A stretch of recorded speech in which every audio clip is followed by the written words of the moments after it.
Hello, my name is Ivana Larissa Nirwasita. I am an English for Business Communications and Professional Students of State Polytechnic of Malang. In today's video, I would like to ask you to join me and dig deep into the case study entitled The Tylenol Murders. The Tylenol Murders of 1982 involved the contamination of Tylenol capsules with cyanide, resulting in several deaths and widespread of panic. Johnson & Johnson's swift recall of 31 million bottles of introduction of tamper-evident packaging set new safety standards. Despite legal proceedings, the perpetrator remained unidentified. The incident reshaped consumer trust, pharmaceutical regulations, and product packaging standards, emphasizing the necessity of crisis management and product safety measures in maintaining brand reputation and also consumer confidence. Now, please take a look to my infographic because it's time now to answer some questions regarding the case study. Let's start by answering the first questions. Throwing out the first reports of Tylenol-related deaths would have been disastrous from a public relations standpoint. By ignoring the issues and not recalling the product, Johnson & Johnson would have appeared careless and indifferent to the safety of its consumer. Such a response could have irreparably damaged the company's reputation and eroded the public trust, leading to significant long-term consequences, including decreased sales and potential legal liability. It was imperative for Johnson & Johnson to prioritize consumer safety and take swift decision action to mitigate the crisis and protect its brand image. Now, let's answer the second questions. Johnson & Johnson basically had several public relations options at their disposal when responding to the initial Tylenol murders. These options included issuing immediate warnings, collaborating closely with law enforcement, engaging in transparent communication with the public, and also implementing tamper-proof packaging. Each of those strategies could have helped the company demonstrate its commitment to consumer safety and also its proactive approach to addressing the crisis. Ultimately, the chosen course of action needed to reassure consumer and stakeholders while maintaining the integrity of the brand itself. Now, let's answer the third questions. The decision to introduce extra-strength Tylenol was a calculated risk that required careful consideration of various factors, including consumer confidence, regulatory standards, and competitive pressures. From a public relations perspective, it was crucial for Johnson & Johnson to demonstrate confidence in the safety of its product and reassure consumers of its commitment to rigorous safety standards. While there were inherent risks involved, the company's decision signaled its confidence in the product and its determination to overcome the crisis itself. Now, let's answer the fourth questions. Despite the responses of other companies facing similar crises, Johnson & Johnson's swift action to remove the Tylenol product after the second round of murders was essential for protecting consumer safety and preserving public trust. In today's fast-paced media landscape, delays in responding to crises can be firing the situation even more. By acting decisively, Johnson & Johnson demonstrated its commitment to prioritizing consumer safety above all else, which is crucial for maintaining the trust and loyalty of its customers. From a PR perspective, Johnson & Johnson's rapid response to the second round of Tylenol murders was not only necessary but also commendable.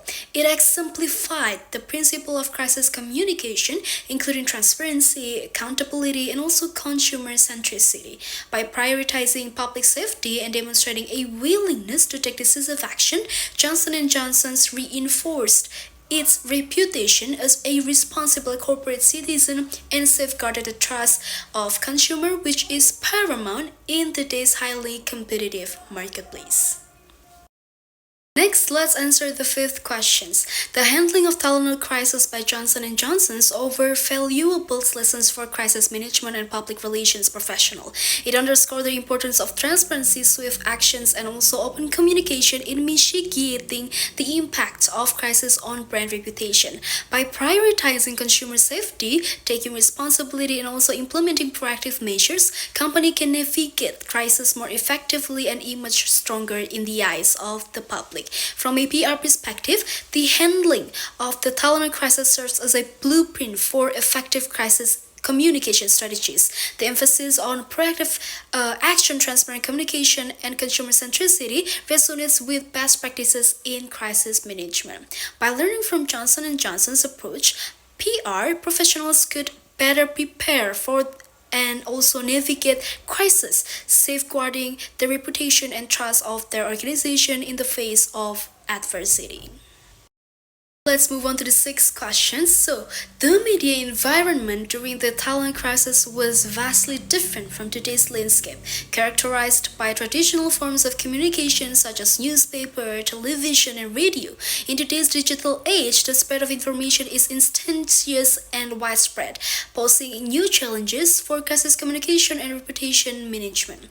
This requires a nimble and adaptive PR strategy that actually prioritizes transparency, authenticity, and responsiveness to maintain trust and credibility in the eyes of the public.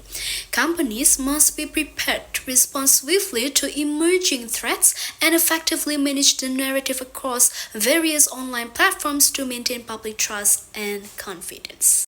Finally, we are here. Let's answer the last question.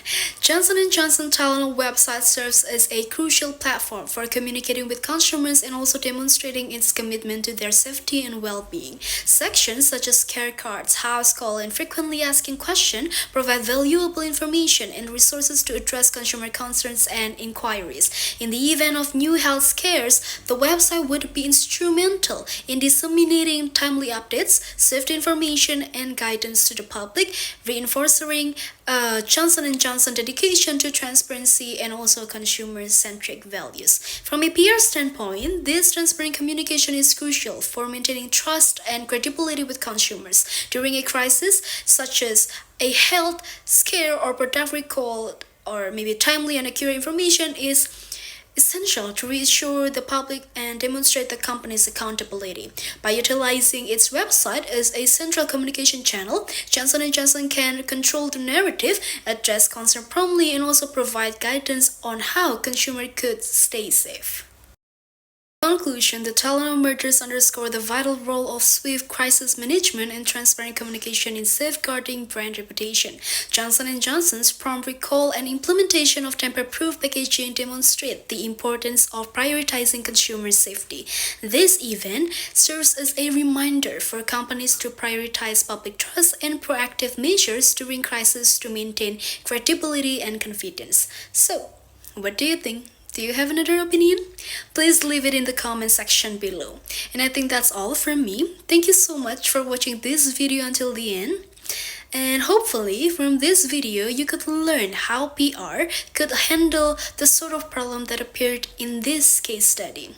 So, do you want to be the next PR? Please leave your answer in the comment. Bye!